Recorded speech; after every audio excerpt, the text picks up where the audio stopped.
Right. which is great. So, some people talk to us about issues for them, and they ask if we've got it. And so, we called just people that want to get you out here in Fire, Michigan. We're going to interview a doctor there, and then we got to go over the first family average dental Lansing. So, one of the doctors in one place, the patient's another. So, we're doing all this. And she gave me the dates. So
Send mandala.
Okay, we're probably going to get going here pretty soon.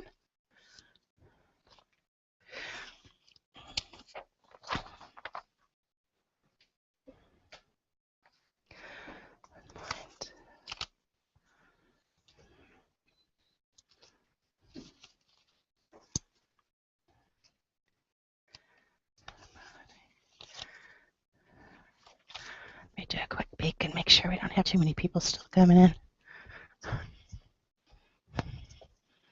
Look okay? Okay, looks like we didn't chase too many people off last time. I always worry about that.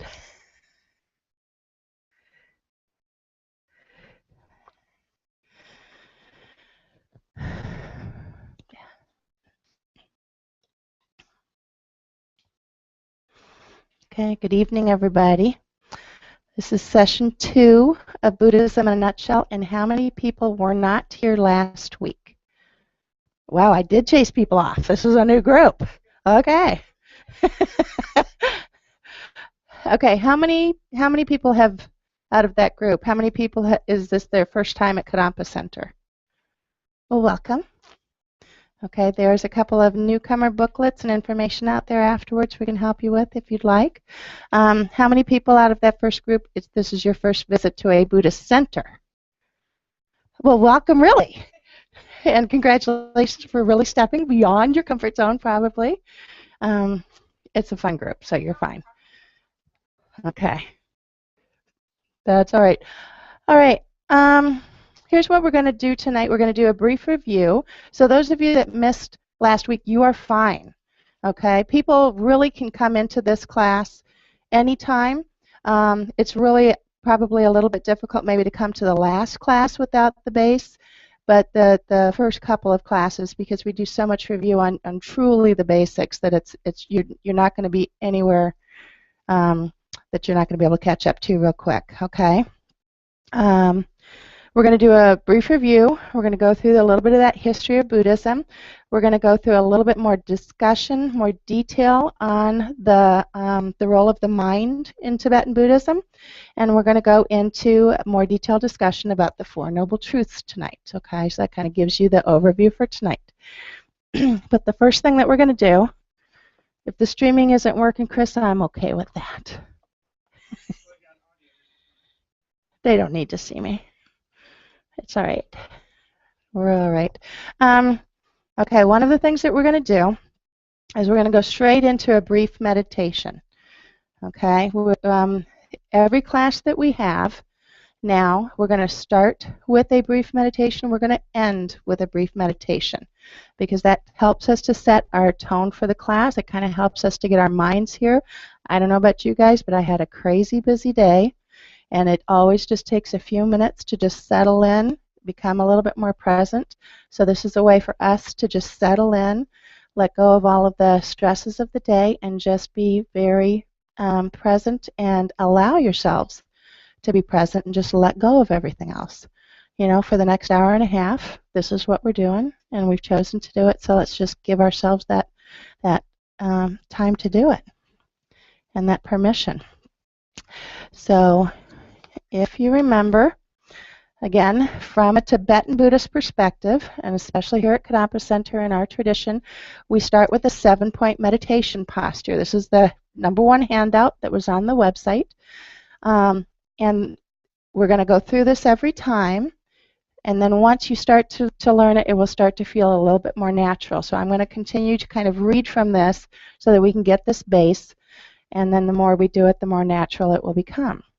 All right, and then we're going to do, I think, the scanning the body. My plan is that we'll start the class with the meditation that we ended with last time. That way you'll get to try each of them twice. And if you remember, we talked about the different kinds of meditation: concentration meditation and analytical meditation. The concentration is kind of the workout and the training that will allow us to learn how to use our minds better so that we can do more thoughtful meditation and more work with our minds. Okay, the plan for me, my goal would be to have us do quite a few of the concentration meditations, and then maybe the last class we introduce an analytical meditation so you can really see the difference, and then how this works from a Tibetan Buddhist perspective. Okay, so that's the goal. For those of you that have been meditating for a long time and do different traditions, I challenge you to set those aside for this 5 weeks and try this, because there's many different types. Okay, and you're here to try something new. So just try these, see if they work. Some things will work for you, some things may not, but give it a shot and give it an honest opinion, because I think us as Americans, we tend to come in, oh, I like it, that works great. I don't like it, it's done. Give it a couple, 3 times before you make that decision to throw it out. All right. So again, this is concentration meditation from a Buddhist perspective. We get in our 7-point meditation posture, starting with the legs. If you're sitting on the cushions, sit with your legs crossed. If you can go into the Vajra position, that's phenomenal. This gentleman does a phenomenal job right there, and I could do that when I was 17. There's nothing holy about sitting on the cushion. You can meditate just as well sitting on the chair. The reason that we have this, we're through it again, we're going to review this. The reason that we go through these positions, the reasons that we do this, is so it gives us a very stable position to hold for a long period of time so that we can let go of thinking about our bodies.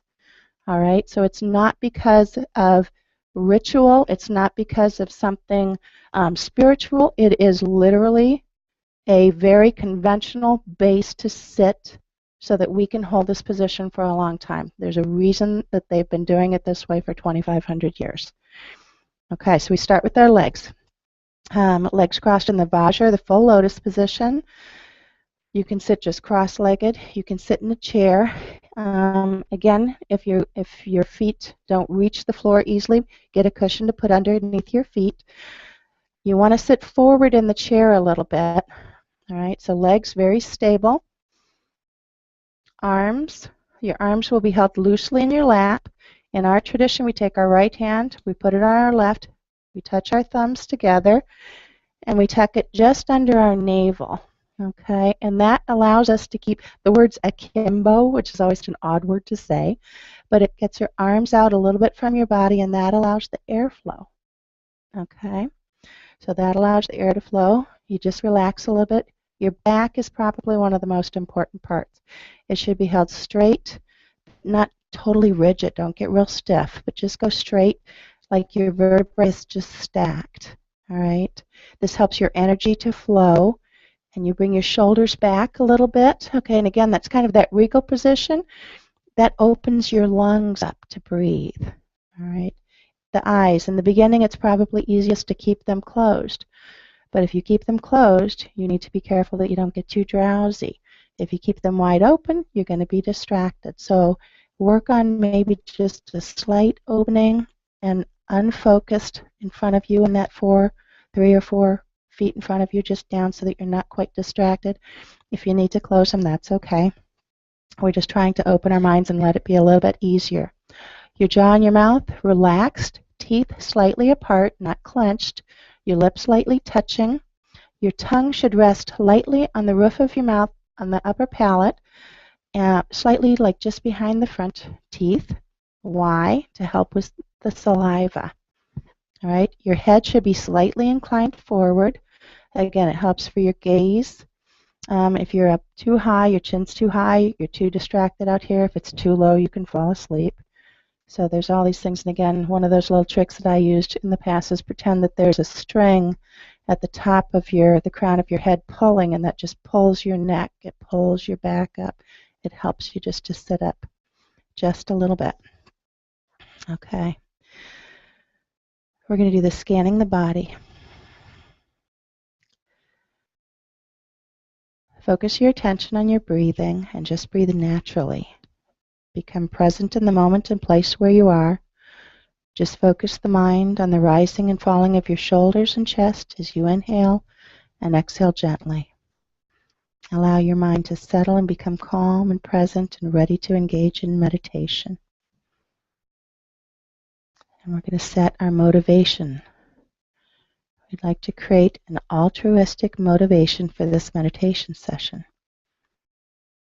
Think that you are meditating not just for your own individual benefit, but you're taking the time now to meditate and develop your mind to become a wiser and kinder person, able to be of benefit to all beings. So just think that way for just a minute.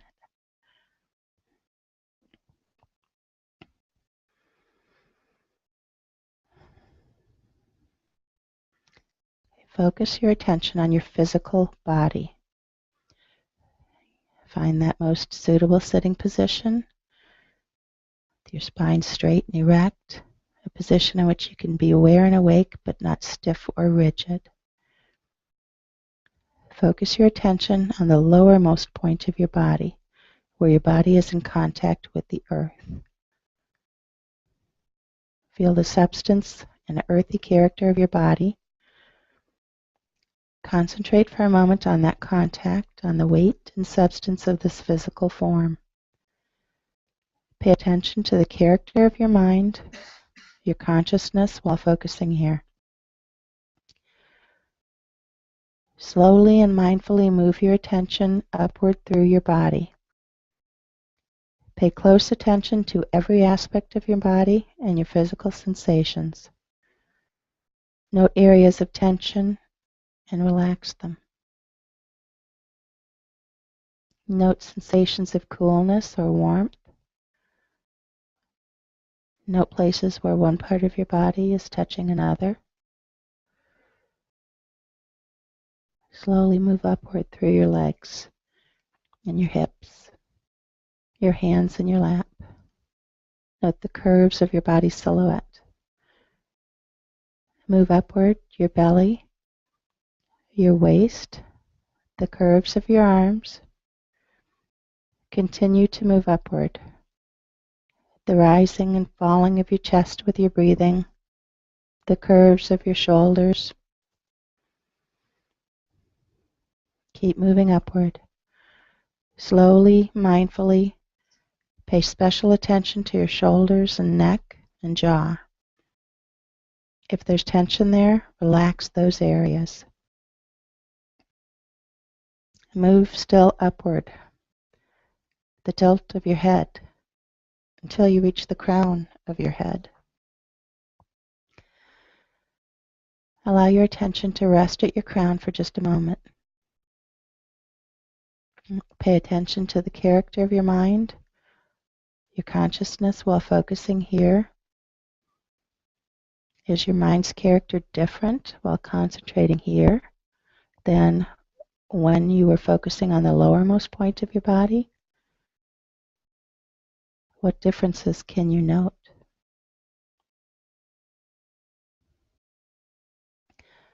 Now slowly move your attention back downward through your body in the same way.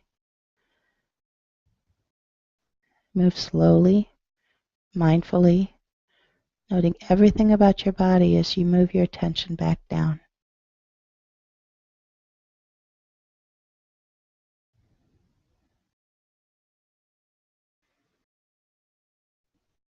Bring your attention all the way back down to the cushion or the floor, the chair, wherever your body is in contact with the earth.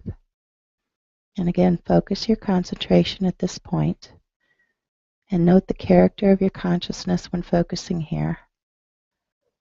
And again, note the nature of your mind state when concentrating here, and note any differences from your mind state when you were concentrating at your crown.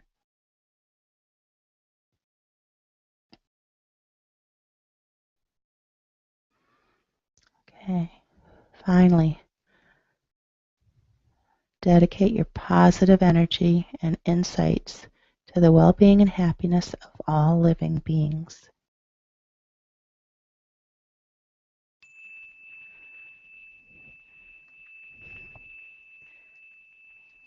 And bring your attention back to the room.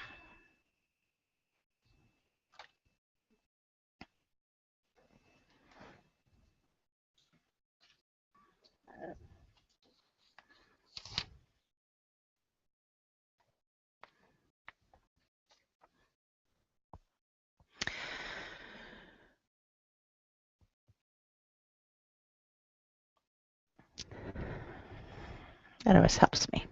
Just get back here. Did any questions come up from the last class? Did you think of anything afterwards that you wish, God, I wish I'd asked her that? Maybe by session 4, you'll all be going, yeah.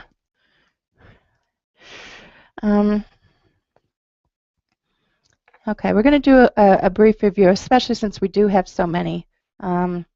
And this actually is what Buddhism is all about. We're going to be going over and over and over the same information, actually, this entire class. It's just going to come at you from different ways with different perspectives, but it's basically the same thing. Because the funny thing is, you think you know it, right about the time you think you have it, then you hear it a different way, and you have those little aha moments, and that happens all the time, and that's really what this is all about. So again, a little bit of review. How many people weren't here last week? Boy, I should do a count. So we did. We lost some people. Was I that scary? I know. That's a good way to put it. That's a good way to put it. All right.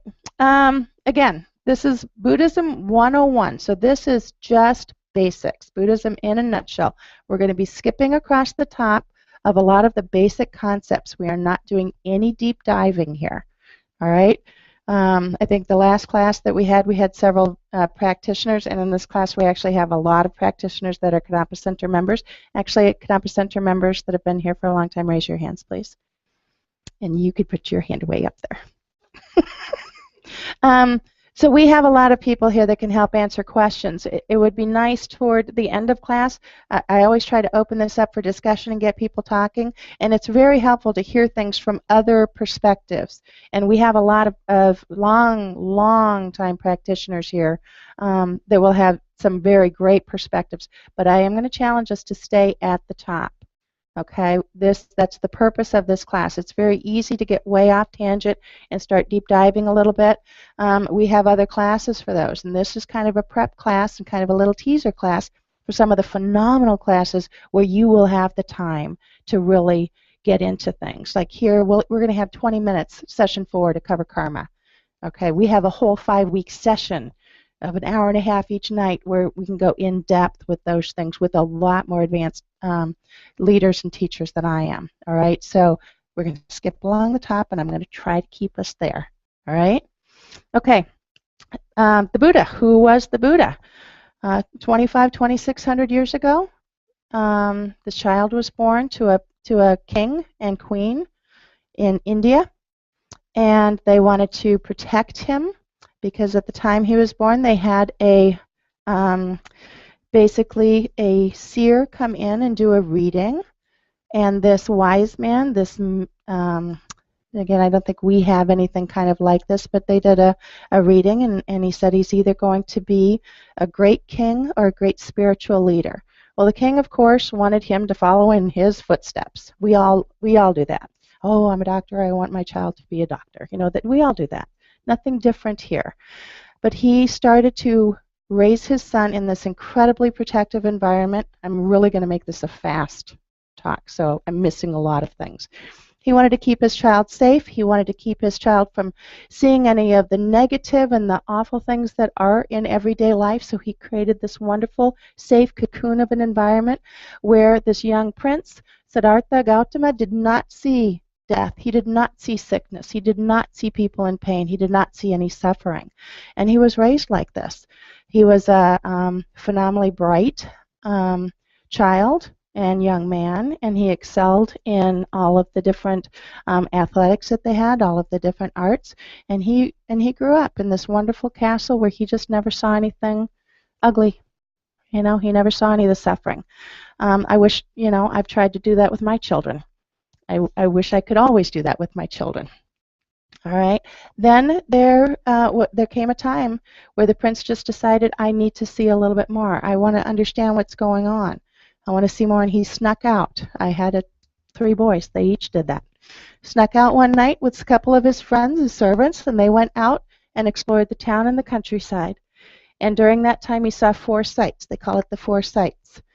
Okay. He saw a sick person, an old person, a dead body, and a wandering mendicant, a wandering monk. And those sights were shocking to him. He'd never seen them.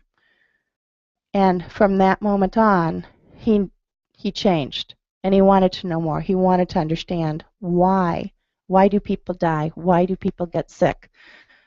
Why is that monk who is living out here with all this happening seem to have this calmness and this happiness? What has he got? What is death? We all ask these questions. And he did too. But he decided to leave everything and go look and try to find these answers. And the first place he went, okay, again, we're talking 2,500, 2,600 years ago in India. They had many seekers, spiritual seekers. And he fell in with the group that was doing that, and they were practicing that very harsh asceticism, where they were just going to turn away, and they subsisted on, just a few grains of rice a day, and literally just tried to work on their minds that way and tried to learn these things. And he did that for about 6 years. Don't hold me to any of these harsh dates. Read the book, okay? But he did that for probably about 6 years. And he became so weak that he discovered that he was so weak that he couldn't meditate, that he couldn't study, that he couldn't learn, because it was so hard, that it was so distracting for him that the story goes that he was laying by a river and just basically almost giving up because he was too weak to go on. And a musician came down on a like a canoe, a raft, and the musician was stringing his instrument. It was kind of like a guitar, a lute type of thing, whatever the name of that musical instrument was. And the musician was saying, well, you can't string it too tight and you can't have it too loose. The perfection of music is having it done just right. The middle way is what came out of that. And that was what kind of triggered his, we can't take it too far one way or the other. You go down the middle way. And then a young woman came along and she fed him and brought him back to strength. And then he decided, I need to figure this out, the middle way. At that point, it all kind of started to come together. And he went and he sat under the Bodhi tree and he looked at his mind. And that's what he did. All he focused on was his mind. Nothing out here, his mind. And that's basically all Buddhism is. It is about your mind. And he looked at his mind. And all of those things, at the very end, it said that the Mars and the distractions come. Have any of you tried to do anything really hard, and then you have those little voices of doubt that come in, oh, you can't do that. And those little things that talk to you and say you can't do it, those distractions that come at you that kind of try to take your will away, okay, those things came to him and said, well, you can't become enlightened. You can't figure this out. You know, who are you to do this? And they say at that moment that he became enlightened, that he reached out, it's in figures of these tankas, he reached out, called the earth to witness that I can do this. I can look at my mind. I can become enlightened. I can know this. And he called the earth to witness, and he became enlightened. Right? He was just a man who became enlightened. He was not a god. So what does that mean? When he became enlightened, he couldn't just stand up and wish that we all became enlightened. Okay? Because he's not a god. He didn't have that power. But he had the knowledge, and therefore he began to teach. Because that's what he could do. He could share how he became enlightened. And so that's when he became the Buddha and began to teach. His first lesson, going back, okay, he went back to those monks. Remember that group of monks that he was with that were practicing the asceticism? He went back with them, and their first look at him, first they were, upset with him because he left and went on his own. But then after they look, and you do that, you kind of look at somebody and, he's got something there.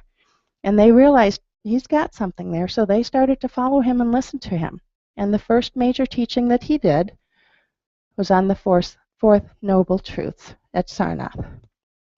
Okay, so the four sites, Bodh Gaya is where he sat under the Bodhi tree. The Buddha means enlightened one. That's where that name comes from. That's the meaning. Buddha means enlightened one. His name, Shakyamuni Buddha, Shakya means clan, Muni means sage, wise one, Buddha, enlightened one. So that's how that name came to be. I promise I'll fix we just got the whole PowerPoint thing? I'll get there. Okay, so what is enlightenment? We're talking about these things. What actually is enlightenment? Full awakening. It means we're removing all of the obscurations, all negativities, and fully developing all virtuous states of mind, positive. The Buddha is saying that we can do this. We can take and develop our minds into all positive states of minds, and we can remove the negative states of mind. That's what the practice is. And the Buddha is saying it's doable. He became a teacher, and for the next 40 years he taught. All right. Several major teachings. You'll hear, I'm going to talk about some of these major terms that you're going to hear. Turning of the wheel of Dharma. Those are kind of those major teachings. Okay, we're only going to cover one of them in this class, the Four Noble Truths. But there are others that you can look at. They say that there's over 84,000 historical teachings of the Buddha. That's what these are up on our altar. All right, if you pulled those down and opened them up, they would be long rectangular pieces of paper with the teachings on them. Now, these are in Tibetan, right? I believe. Are they Sanskrit? Tibetan, because Geshe Sangpo reads them. I've seen them. So I'm pretty sure that they're Tibetan. Now, literally, the Buddha, this has been translated from Pali to Sanskrit to Tibetan to English to German so we're always working with different meanings of words. So one of the things that we're going to be doing in this class is being very clear about what we're talking about. So we're going to have a lot of definitions going on here. Okay, Dharma. The Dharma, we hear this word a lot. What does that mean? The Dharma means that which protects, that which holds you and protects you. From a conventional sense, it's the teachings and the actions, those positive actions. The teachings, these are the Dharma. The ultimate meaning of Dharma are those realizations that are attained through learning these teachings, through working with this. So it's those realizations, those aha moments when you get it. Not just the book learning, but all of a sudden you have that experiential, oh, I get it. That's the ultimate meaning of the Dharma. And Buddhism, totally, completely, 100% is about your mind. All of these colors, all of these pictures, all of these symbols, all of this stuff, it is about nothing but your mind. Buddhism is about the mind. Specifically, it's about your mind. And we're going to get through that a little bit more as we go. So all of these are tools to help us with our mind. Come on in.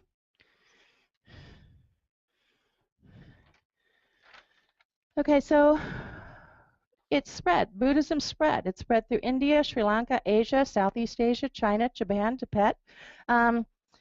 There are many different Buddhist traditions, and it was really because of the geographic and socio variations, the ethnological changes, but the basics are all the same.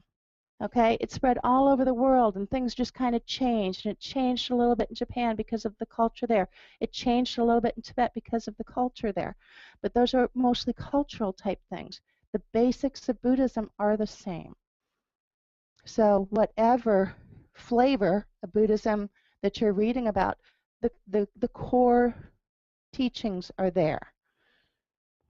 Okay, we have two main strains, Hinayana and Mahayana.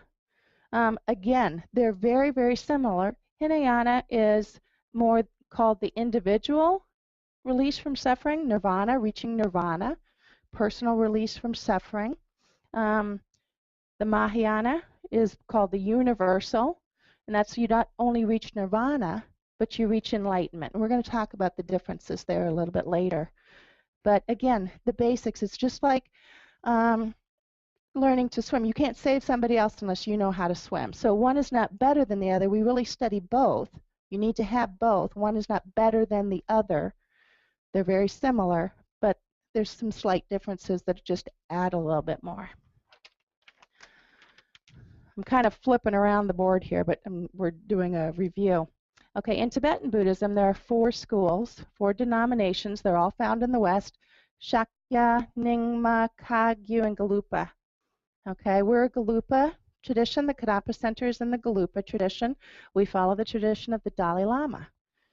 And why is that important? From a Tibetan Buddhist perspective, and actually from any perspective, when you go to college, if you go to school, you want to know who the teachers are. You want to know what you're going to learn. You're going to know exactly how good they are or where they're at. You're trying to get a degree. You're trying to get something. You're going to research the teachers. Same thing in this tradition. Coming to a Galupa school, I chose this because I knew that this was going to be in the tradition of the Dalai Lama, who is somebody that I have loved and respect my whole life. So I was looking for that. So I knew that this wasn't going to be a New Age thing or something. Not that that's wrong. It's just not what I was looking for. Okay, so this is a very specific tradition. And that's what we're studying here. The Dalai Lama. Is there anybody that doesn't know who the Dalai Lama is? Just to make sure. Okay, I just want to make sure. So the Dalai Lama is pictured right there. He has been the political leader, but he's now the spiritual leader. He's like, we're not even going to go to that subject at all, of what's going on with China and Tibet. We can have conversations about that elsewhere. But he's the spiritual leader of all of the schools, okay? Not just the Galupa, even though that's his tradition. And Lama Yeshe and Lama Zopa Rinpoche, the two monks that are side by side in front of the Dalai Lama they created the FPMT, Foundation for the Preservation of the Mahayana Tradition, FPMT for short.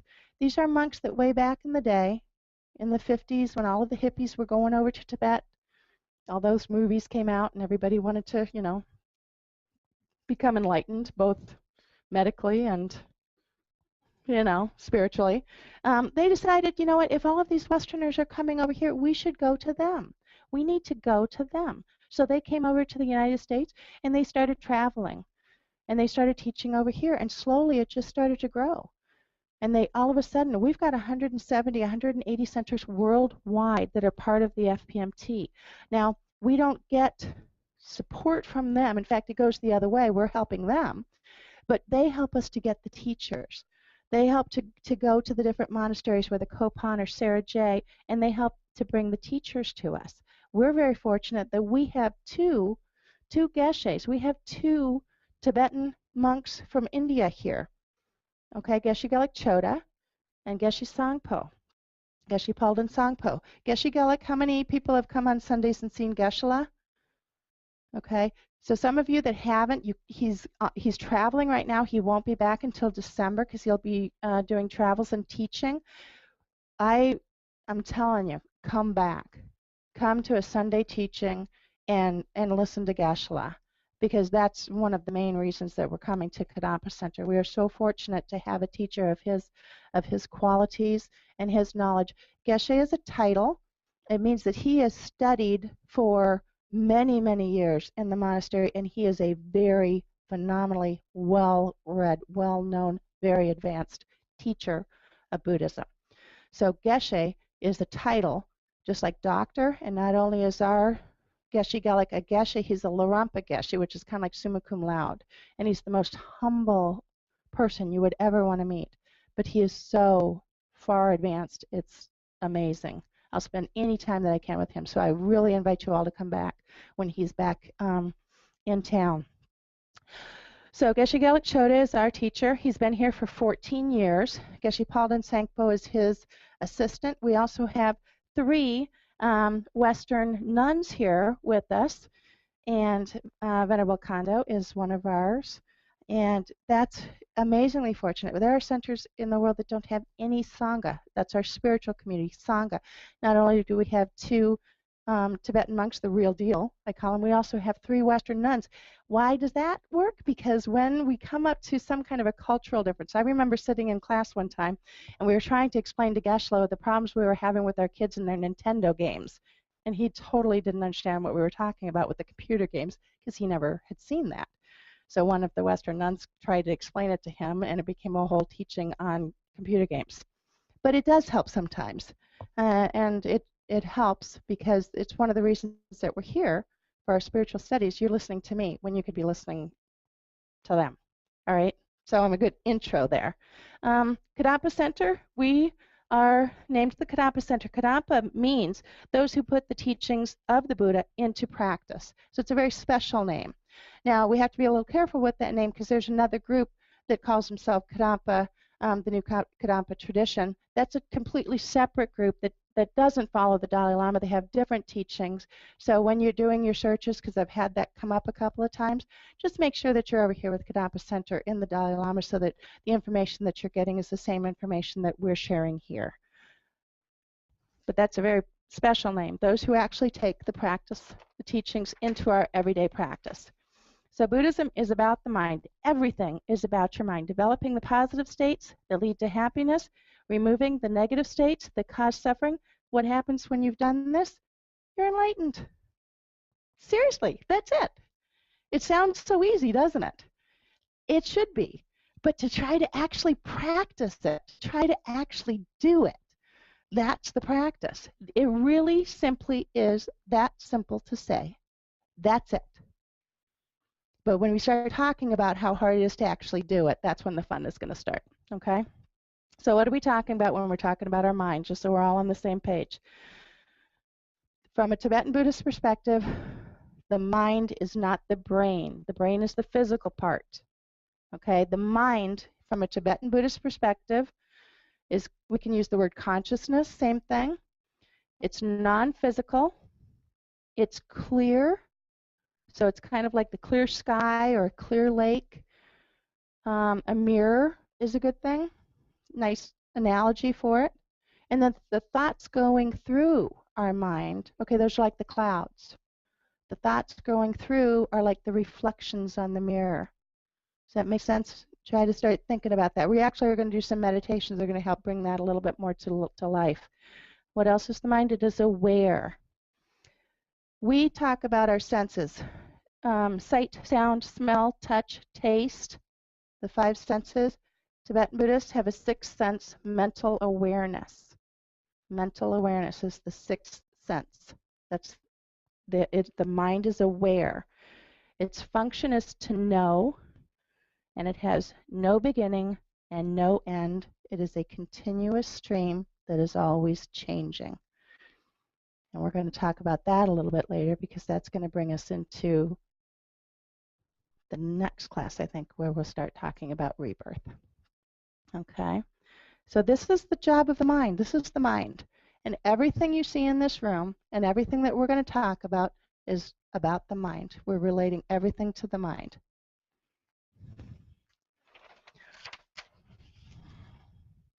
All right, the Lam Rem, this is another just a word I want you to start to be comfortable with. The Lam Rem is actually the organization of all the Buddha's teachings by Lama Atisha.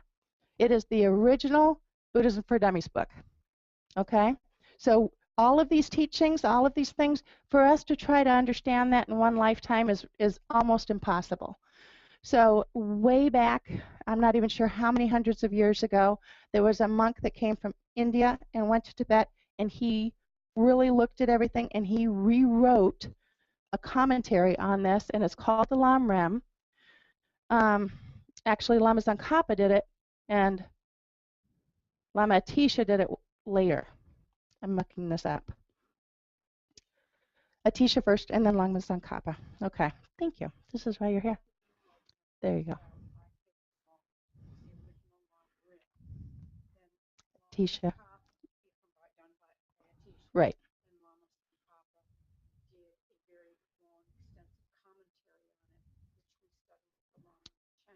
There you go.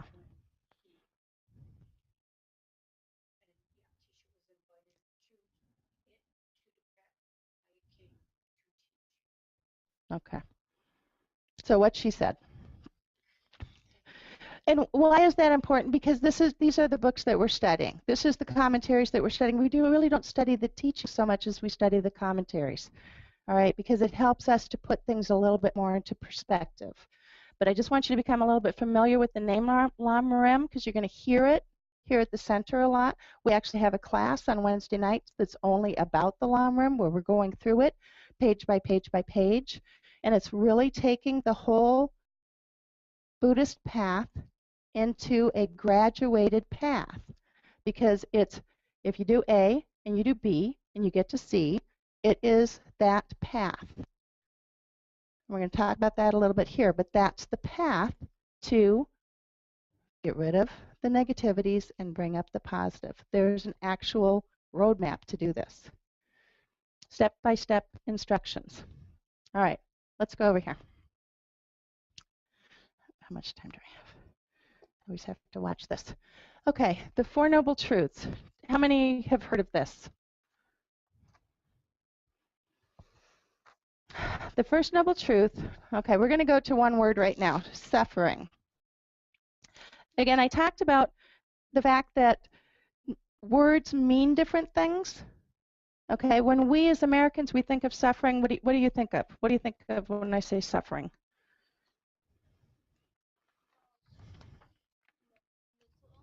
Mental illnesses, pain, loss, things like that.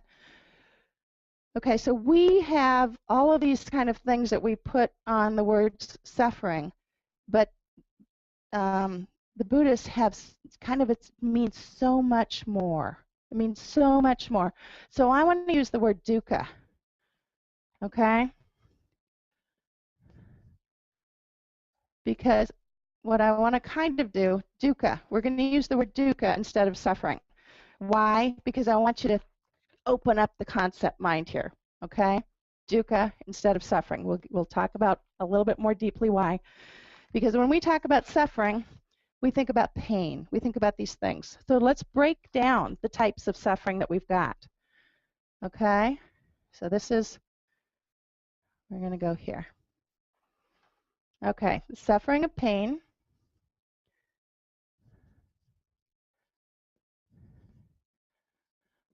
Pain, that's kind of what we talked about. Second type, we're defining suffering. Suffering of change.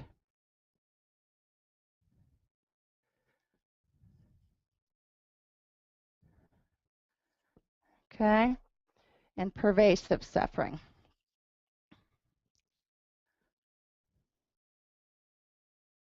Everybody seems so quiet tonight. I don't know why that is.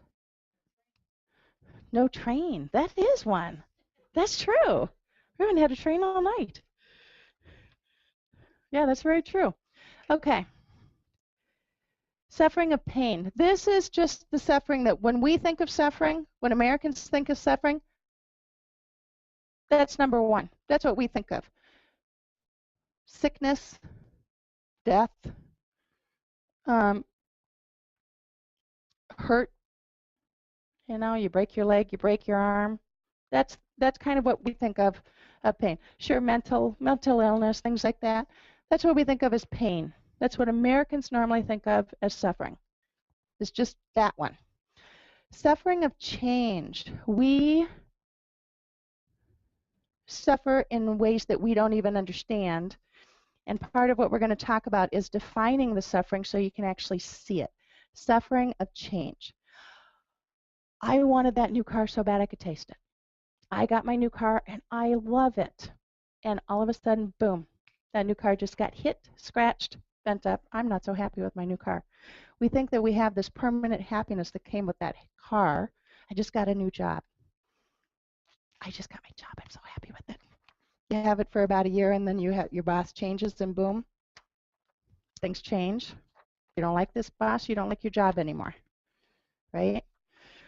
I love chocolate cake, okay? And chocolate cake makes me happy. The first two pieces of chocolate cake make me happy. By about the third piece of chocolate cake, I'm not so happy with chocolate cake anymore. By the fourth piece of chocolate cake, I'm really not liking chocolate cake anymore. Or I like chocolate cake, but some people are allergic to it, so they can't have it at all. But it's change, that suffering of change. You think you like it. Today is a good day to explain it. Okay, we go outside. I love this warmth. I love this warmth. I lived in Minnesota for 6 years. I love North Carolina. Okay, I was outside for a while and I got too hot and I needed to go back into the air conditioning. So all of a sudden the heat, it was too much and I didn't like the heat so much anymore. So I went back into the air conditioning. My first thought, the air conditioning, oh, that feels so good. I love it. I'm going to make it even colder. I feel so much better. And about 20 minutes later, boy, I'm getting cold. I'm cold now. So it's this constant change. Does this make sense? This constant, the same thing that made you happy 15 minutes ago has changed and now you're not so happy with that very thing. Does this make sense? Yes? Okay, so that's suffering of change. That's a big one. It happens to us all the time and we just don't really see it. Okay, pervasive suffering. We're not going to spend too long on this. This is a harder concept. This is the easy ways to explain it. This is we are going to be suffering just because of the very lives that we have. Because we are human, we live, we're set up to die. There isn't a single person in this room that's not going to die. Okay? So it's this pervasive suffering because of the very nature of our lives. Okay? I love my husband. The very nature of the fact that we're humans means that he's gonna die. There's nothing I can do about it. This very pervasive kind of there's something kind of off a little bit. This feeling that we have that we wished we knew more, that we understood the meaning of life. This constant, a little bit undertow of dissatisfaction. Okay, this is really hard to kind of go to this concept a little bit. The things that make you happy. This is like when the happy things happen, when the good things happen. That almost sets you up to have the negative coming. Yes. Mike, let's get the mic. This is here we go. This is what I'm saying. We've got some people.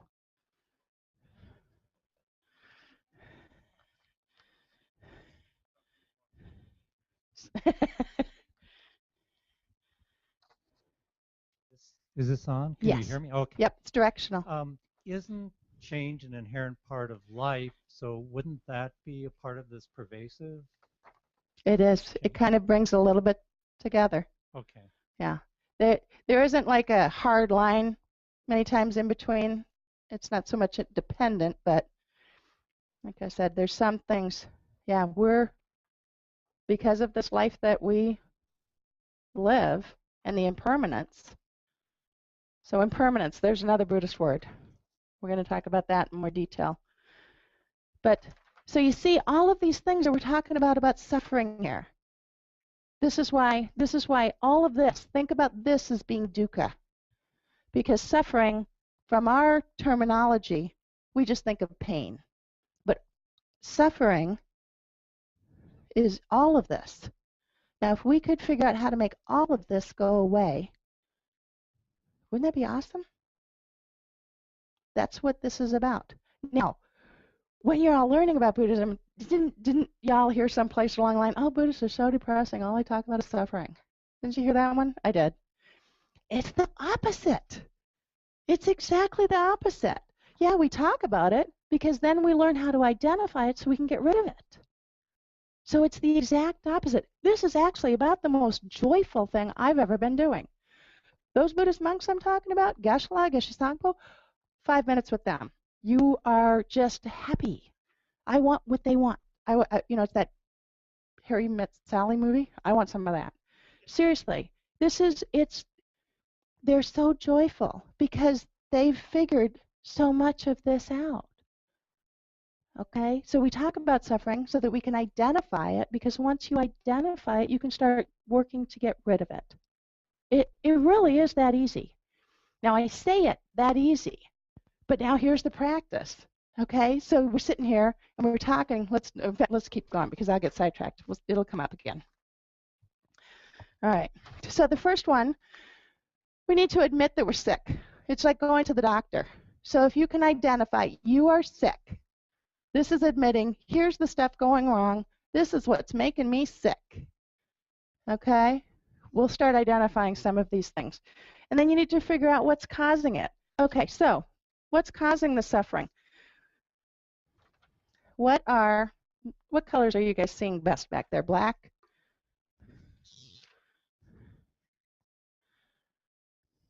What are some negative states of mind? And just shout them. We don't need the mic. Anger. What's that? Jealousy, envy, good ones.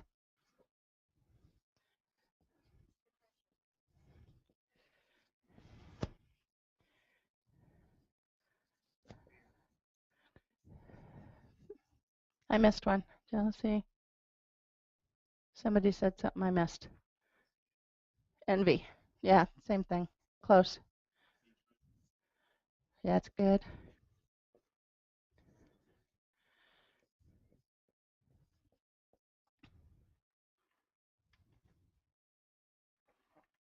Okay, let's talk about anger for a second. I used to think, I'm not an angry person. I'm one of the happiest people I know. I think I'm pretty good. Not too bad. I don't get mad too often.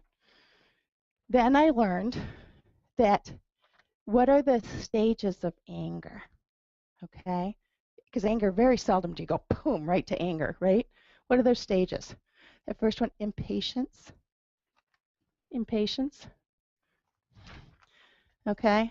So if you put impatience down here, and all of a sudden realize that that's that first step. That's one of the first steps on that rung to anger. I can be impatient. So I started working with that. I started trying to be aware of the times that I'm impatient.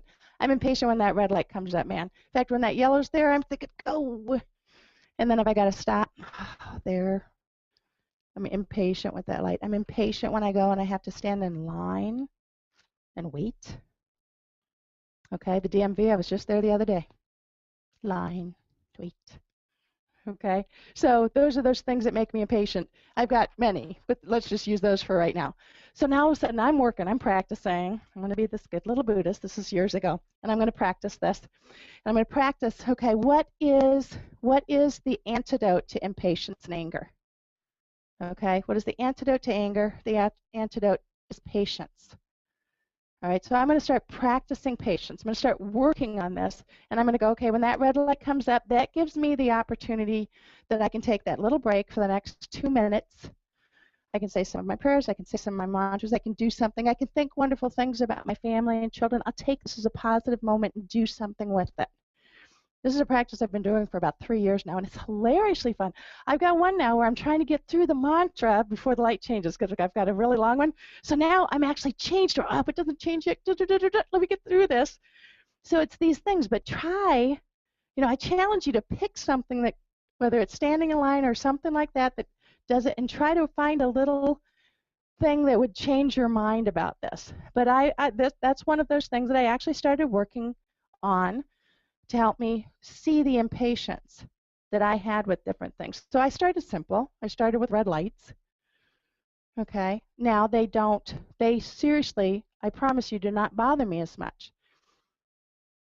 as they did 3-4 years ago. And it takes time. But it's just one of those little things I was doing to recognize my own mind with impatience. I'm just giving you examples. Okay. I thought I'd done really well with this. I thought I've been practicing for a long time. I was just at a wedding a couple weeks ago, and I got pissed and got to see my mind. It's a process, okay? I'm not a Buddha yet. Y'all could be, and I'm not. This could all be about me right now. But that's one to work on. But then what are the antidotes? So we're going to have these things, but we have antidotes to these. Jealousy and envy. Okay, what would be the antidote to that? Love. There's a few. So all of a sudden, instead of seeing, you just got that really cool car that I've been wanting so badly, I rejoice. I'm happy that you have that. And you try to work with that. You try to work with your mind instead of going down that route. The first thing is just to recognize it. It's just like 7-step program with AA. I am a drunk. Same thing. I am an impatient person. I am a jealous person. Just recognize it and then start to work with it and apply the opposite things. That's what we're doing here. Okay, so instead of being jealous, you know what? Rejoice that that person has that thing that you want. And so try to say it without sarcasm. I'm really glad you got that. But to work with it, recognize it.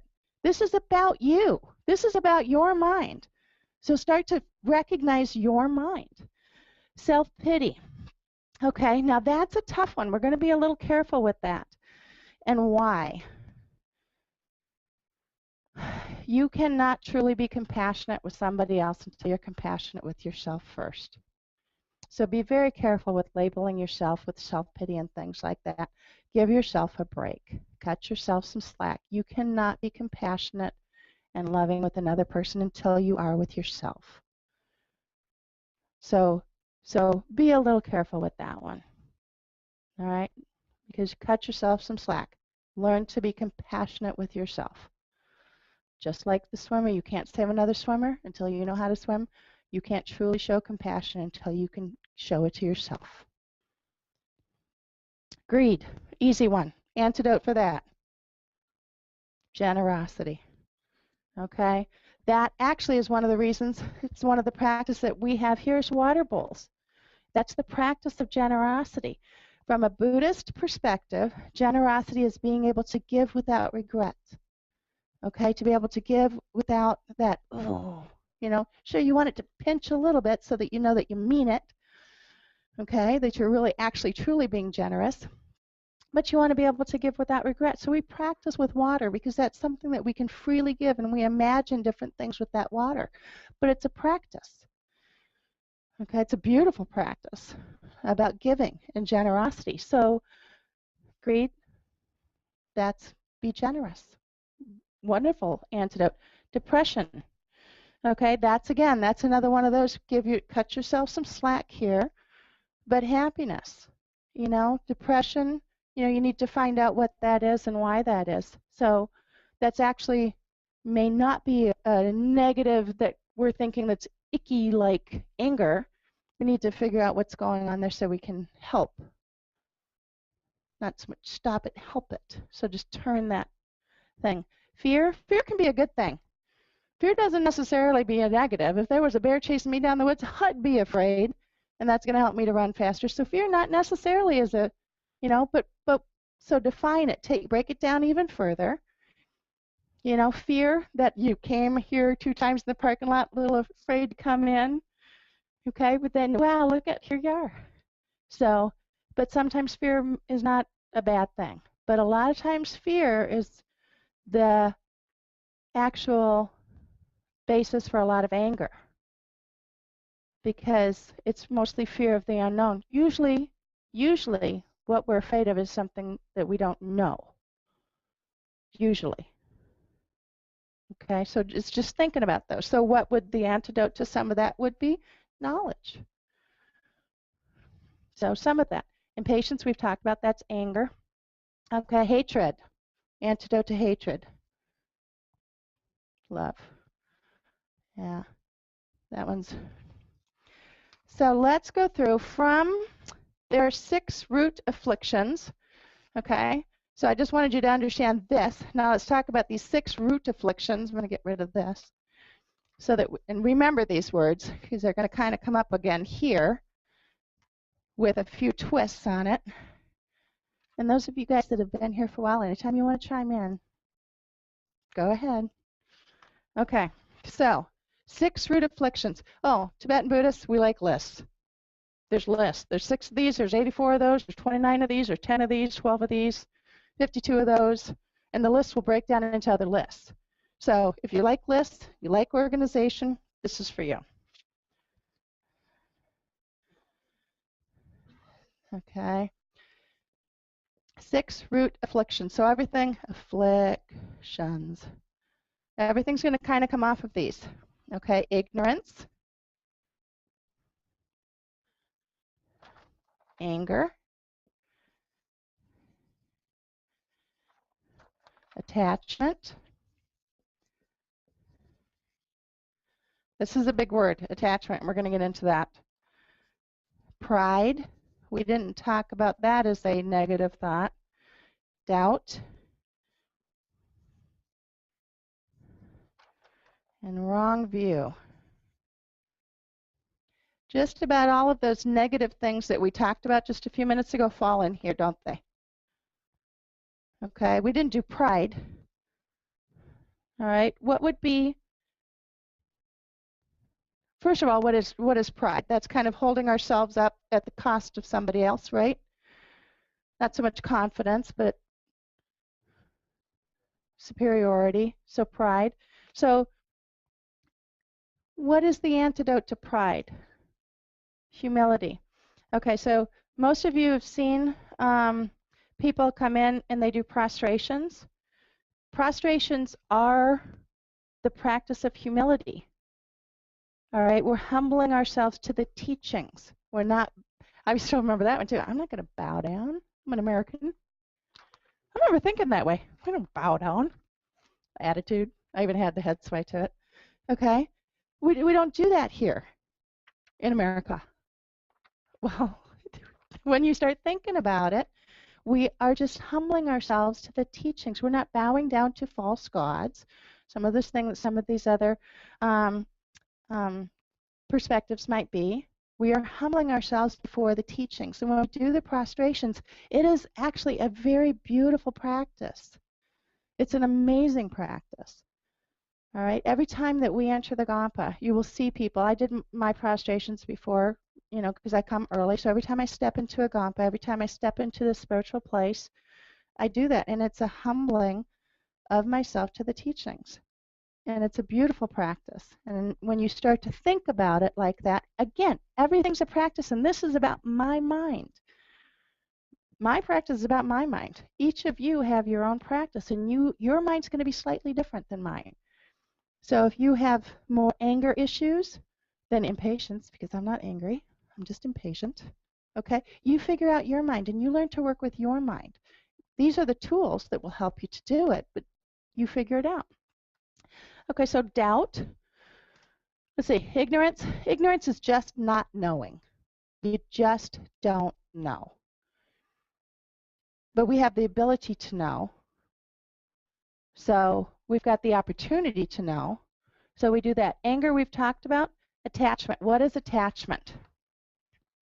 Anybody have an idea of what attachment is? Because this is going to be a big word and we have American ideas of what that is. Attachment to things, materialism, what else? Letting go? Oh, fear of letting go. Okay. Traditions? Okay.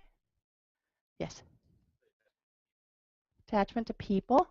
Okay. So we're kind of talking about things, but what does it actually mean? Okay. Love of things. And there's somebody in the back.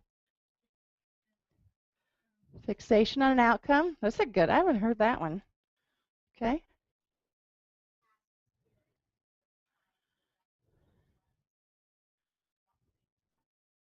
Okay. Kind of putting a little bit more on there. Okay. So think about, because we say, we actually even think about attachment being a good thing. I'm very attached to my husband. I'm very attached to my children. I'm very attached to my reputation.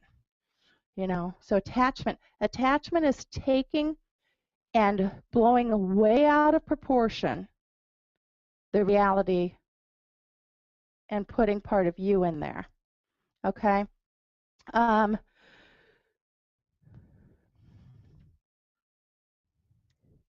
Trying to think of the perfect words and I lost them just now. It's overemphasizing, doing a great, what's the word I'm looking for, Chris? The one word. Exaggerating. You're exaggerating. You're exaggerating what's going on. You're exaggerating the good qualities of that person. Okay? What's your name? I can't remember. Bob. I love Bob. I love Bob. He is the kindest, most wonderful, beautiful person in the world, and he makes me happy. Bob makes me happy. All of a sudden, Bob and I are very happy, and we're going along, and then Bob finds, what's your name? Carol. And Bob and Carol, Bob drops me for Carol. Now, I don't like Bob anymore. Okay? All of a sudden, boom, that love turns to hate. Okay? So I'm attached to Bob and that love because of what Bob is doing for me. I don't love Bob. The attachment is about me. That love is about me. If I truly love Bob, I'd want Bob to be happy, no matter what, if it's with me or not. But I all of a sudden take Bob and I make him this wonderful, perfect. I don't see the real Bob. I make up all of these stories about Bob. Yes. It's very conditional. Attachment is very conditional, and it's all about your conditions. But you exaggerate these qualities, and you put these things, you put this other story, you put all these other things on top of that. So we're exaggerating all these qualities. You know, we overemphasize. And then when it goes the wrong way, we exaggerate the bad too. So we've taken the reality completely out. Taken the reality of the situation. We get attached because we want this particular outcome. Is this making sense? This is not so easy to understand some of these concepts sometimes. Richard, anybody want to take a swing at attachment? You can. Okay, so we're exaggerating these qualities. Okay, we exaggerate. And we can do this easily. I honestly have things that I think are just stunningly beautiful. And I have attachment to them, and somebody else can look at the same thing and think, are you crazy? Because you see things from a different perspective. But I have attachment to this, and so I'll overemphasize things. A lot of times this does happen in relationships, especially. When people get married and they get divorced, you know, if you, now let's do a definition of love so that we're talking about the same thing here.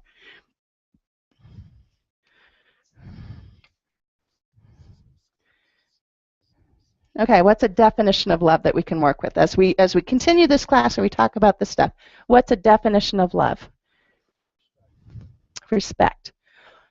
Okay, that's a word, but what would love be? Would we agree with this? That you wanting that other person to be happy. That's a nice, clean, simple. I want that other person to be happy. I love that person. That means I want that person to be happy. Okay, so wanting the other person to be happy. Other person or being to be happy. Because we're kind of talking about happiness in this class, right? Oh, we're going to go through a definition of happy here. Okay, I want to do a definition of compassion too. Because these are things that are going to come up and we're going to talk about in class. The definition of compassion. Could we all agree that the definition of compassion is hoping and wishing that that other being not suffer? That's probably a very good definition we could all agree on. Okay? We don't want that other being to suffer. Okay? We want them to be free from suffering. Okay? Let's do a definition of happy. Because this is going to be interesting. Happy. Define happy. I almost shouldn't allow you to do this one. Okay?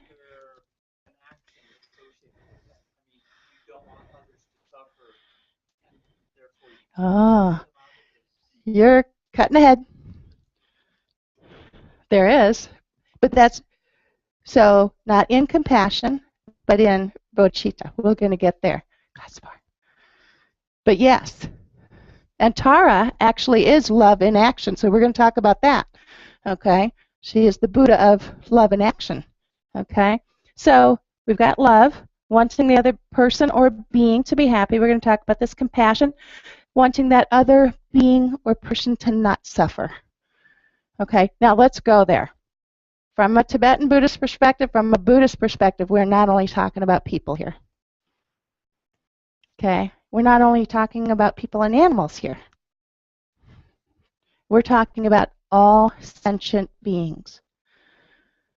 That means bugs. See? All right? So that means all sentient beings. That means all living beings. Sentient. Okay, what are we talking about when we're talking about beings? Semchen, mind bearer. Semchen, mind bearer. Anything that has a mind is who we're talking about when we're talking about other beings, that we want everyone to be happy. We want everyone to be free from suffering. We're talking about humans, we're talking about animals, we're talking about microbial beings, anything that has a mind. We're talking about animals, we're talking about bugs, we're talking about those cockroaches and those mosquitoes and those wood ticks. There's a practice. Okay? But if we're serious, anything that has a mind, we want them not to suffer.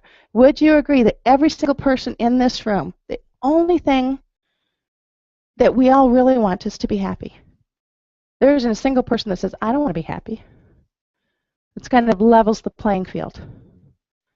Would you agree that every person in this room would like to be free from suffering?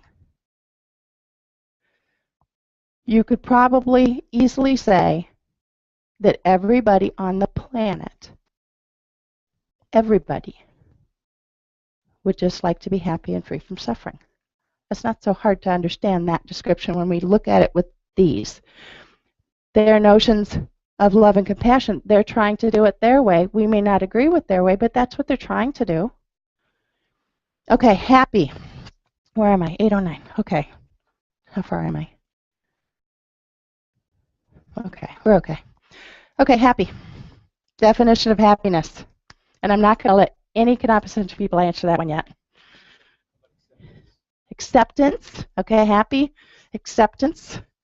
Okay. There is a real easy definition. Acceptance. Okay, what else is happy? Appreciation. Okay. Appreciation. Okay. Yeah, that's one of them.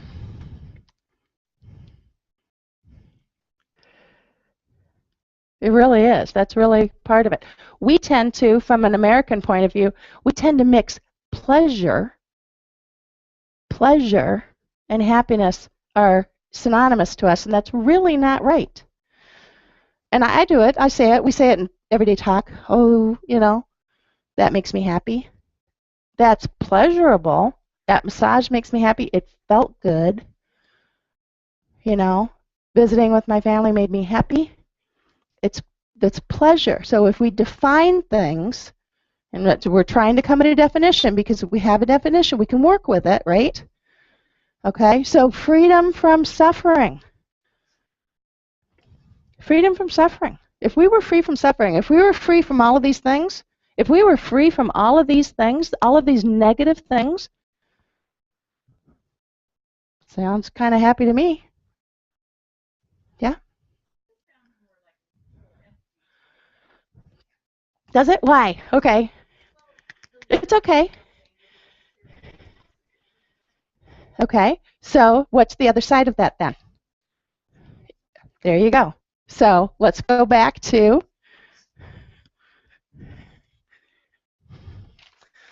the definition of enlightenment. Developing the positive states of mind.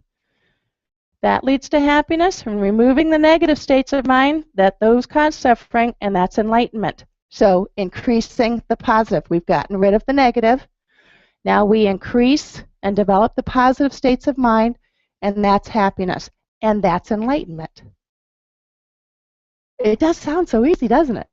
Now try the red light thing, and you'll see how hard it is. Okay, but that's the practice. Does this make sense? The Buddha is saying that if we do these things, we can be happy. And if you practice and start doing these things, you'll see that it does work. It works for me. Give it a shot. Okay? It's easy to say, and it makes sense. The trick is to do the practice. Okay? So, develop the positive, remove the negative. It's that easy. All right, so we've defined the truth. We know what dukkha is, so we know what the suffering is. Okay, the truth of the cause. What's causing that? The truth of the cessation. We want this to stop. Okay, so we want the cessation of suffering. We want suffering to stop. How much time? 13. Do you guys want to do?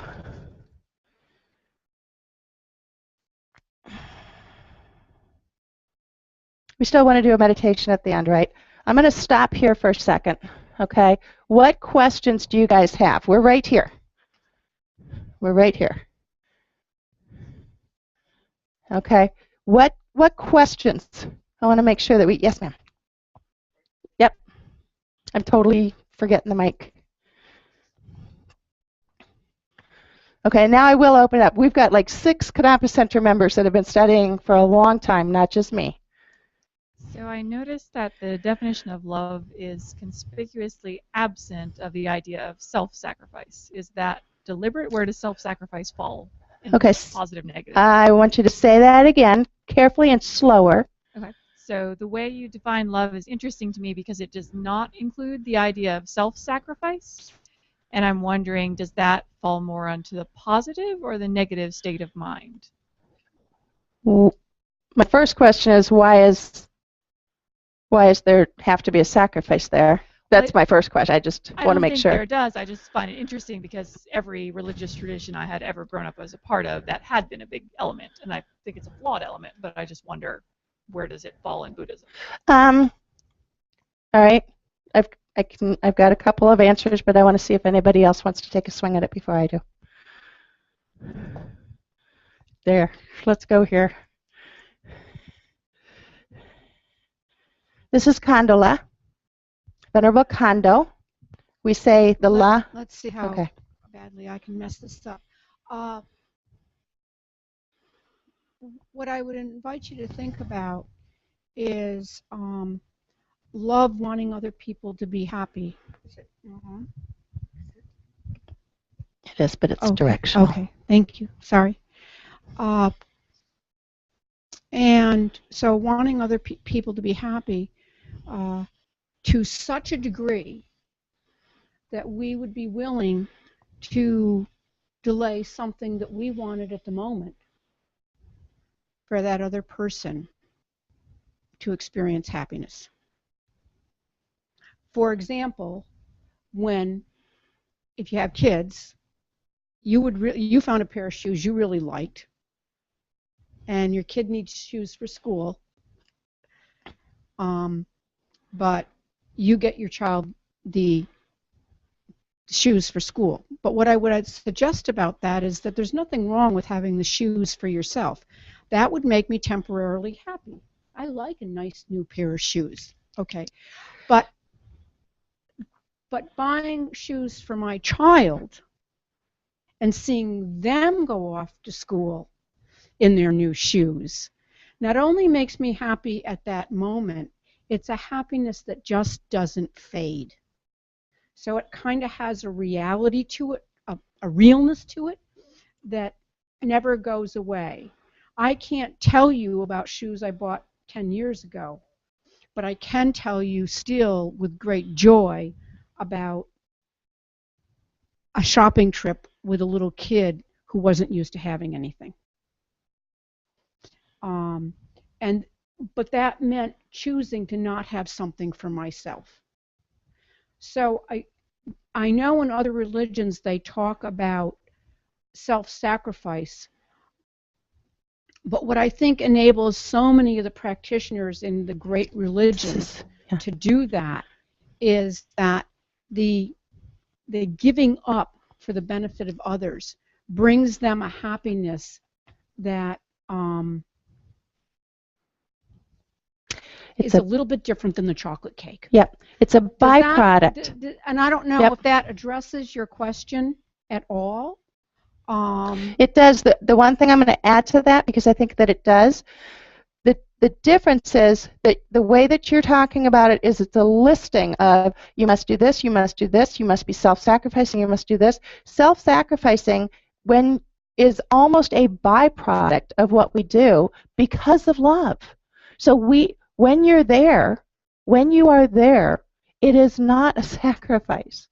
When you're truly there, just like what she's saying, I would say it's both and, because we're not enlightened. Well, true. I might look longingly at the thing I didn't get temporarily, but chose. And I mean, because I'm not enlightened yet. I'm still in samsara, and I still like, the ruby red slippers. Yep. I'm supposed to wear them now too, so what can you say? I know. There it is. But it is more, because it's there. Self-sacrifice is there in Buddhism too, with bodhicitta, all of those different things. There's one other thing, and I think when you were talking about pleasure versus happiness, what I would say is that pleasure is happiness, but it's a Temporary. temporary, very, you know, it's like Impermanent very, happiness. well, it's going to come and it's going to go, and it's going to probably go pretty quickly. Whereas the kind of happiness that when you think about others, or you think about really taking good care of yourself, you know, being compassionate with yourself, it brings, it grows. It never diminishes. Yeah. And so that's, so I'm done. Sorry. No, that you're good. That was very good. Like I said, these explanations will be so much better than things that, you know, I can. I'm a total rookie here. But to talk about happiness and self-sacrifice to me would suggest that there's X amount of happiness, and if you give it away to somebody else, then there's not enough left for you. And that's just And exactly what she was saying. I want to with make sure that love. Mike's right. With love, people sometimes think, well, I love this person, so I can't love these people That's over right. here. And we have that quantifying Correct. sensibility. And it's some not. of It's the endless. experiences, right. It's love is endless. That's exactly what she was doing. It grows and grows. Yeah. I may be incorrect on this, but I'm also thinking to a certain point that the phrase of self-sacrifice is a little bit of an oxymoron. If you're looking at it as a sacrifice, generally is we look at that as a negative connotation associated with it. But if you're doing something, you know, in that vein, it should not be a negative. Right. So to refer to it as the sacrifices, like I said, to me almost seems like an oxymoron to a point. And that's part of where I was trying to go with, when you're in that moment, just like what Condola was saying.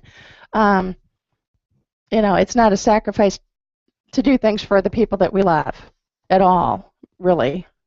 You know, for those of us that have, you know, parents, spouses, children and stuff, when you do something good for them, you know, we could so easily go by the different things for us. Doesn't mean we can't do that too. Buddhism, we're going to get to that too. Doesn't mean we give up everything. But it just, when you're in that moment, it feels so good to give and to do things for other people, and that may entail some sacrifice on your part, and it probably does. We don't think about it, but we don't think about it that way. We don't think about it as a sacrifice. So, but there are points, I guess, to answer your specific question. There are things in Buddhism that will go down that path, but I think we talk about it differently and we think about it differently. What other questions? Yeah, I agree with you about the oxymoron. I think self-sacrifice it's a matter of intention, because you can sacrifice in a negative way, you know, with negative thoughts, where I think true self-sacrifice, you almost don't think about it. It's just something natural that you're you know, you're almost driven to do. And you don't really think about it as a sacrifice at that point. Yeah, it's just a natural part of life. Yeah. You know, like Condola. Yeah. And I think there's a difference between happiness and contentment. You know, happiness is a temporary state, where contentment is you know, a general state of mind. And I think that comes more from being happy with what you have, and having ways to deal with those things that you don't like that you have. Nothing wrong with happiness, but it is temporary, and contentment is what I strive for, is to have that equanimity, I guess you could call it. And that's good. Don't forget joy, though. Don't leave joy. Okay. Yep.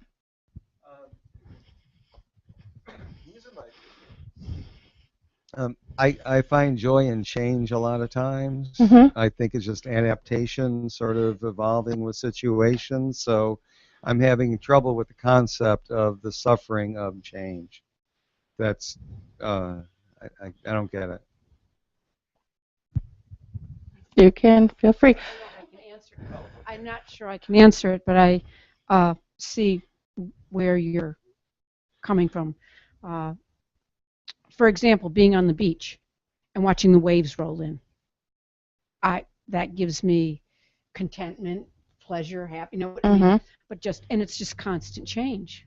The tide will come in, the tide will go out, and that is impermanence, things changing moment to moment. But if you tried to hold, the point of the suffering of change is if you tried to hold the waves in one spot because you decided that one moment of that wave was the perfect wave and you're not going to be happy looking at anything else but that one moment, then the fact that the wave insisted on keeping changing. So that's what yes, everything is impermanent. I mean, the minds that walk into this room at anywhere from 6:45 to 7:05 are not the minds sitting here now. Yeah. We've had many, many mental moments that have made us a tiny bit different. And probably for many of us, some of it's been boring, some of it's been enjoyable, some of it's been, maybe I'll come back, maybe I won't, but it's been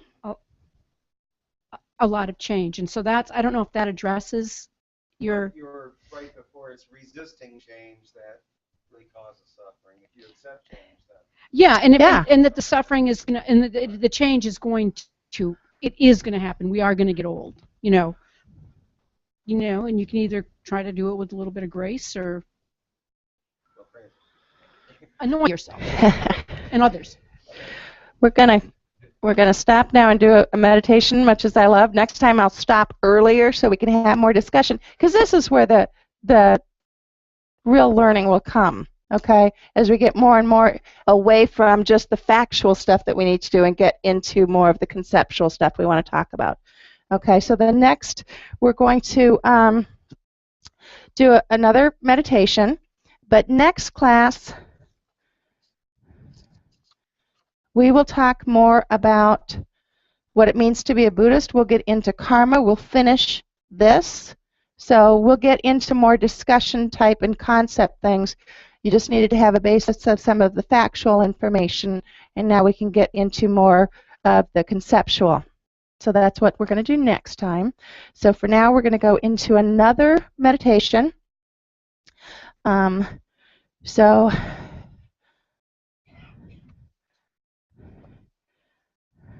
we're going to do a meditation called Counting the Breaths. And again, these are up on the Gadampa Center website under Buddhism in a Nutshell. And this is handout number 3. So the first thing is to get yourself settled in that 7-point meditation posture and think about your legs and your back and your arms and hands and shoulders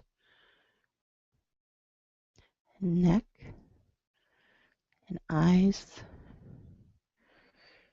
and your jaw and your tongue. Just get yourself in that meditation posture and begin to calm your mind by focusing your attention on your breathing.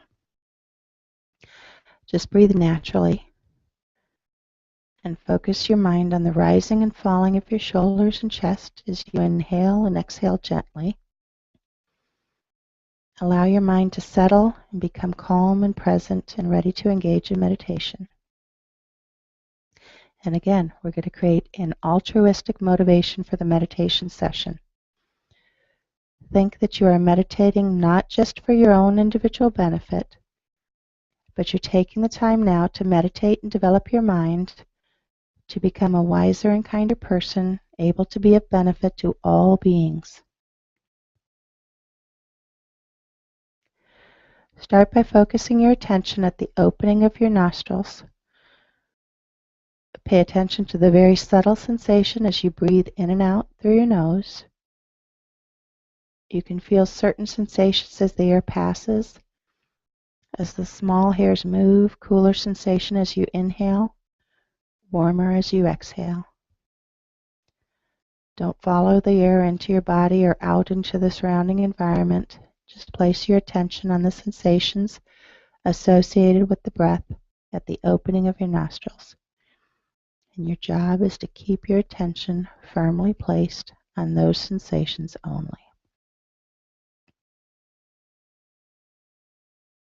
As you inhale and exhale, mentally count each inhalation and exhalation together as one. Count from 1 to 10, concentrating on those sensations. When you reach 10, begin again at 1. If you become distracted, if the mind wanders to other things and moves away from the point of concentration, then begin again at 1. Even if you never get past 2, it's not a problem. The point is to train your mind to focus on one point only. So I'm going to be quiet, and you're going to count from 1 to 10 as you breathe in and out.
This concentration, this counting the breaths, can take some practice to attain.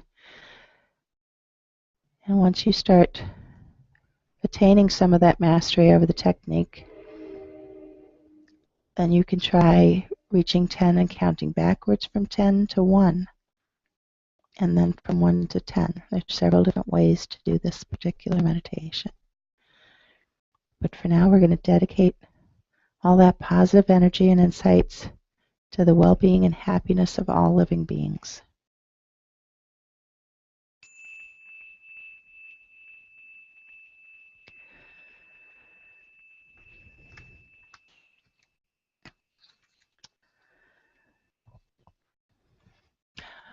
Okay, thank you so much for coming tonight. If you've got any questions, I do have my email up there, membership@kadampa-center.org.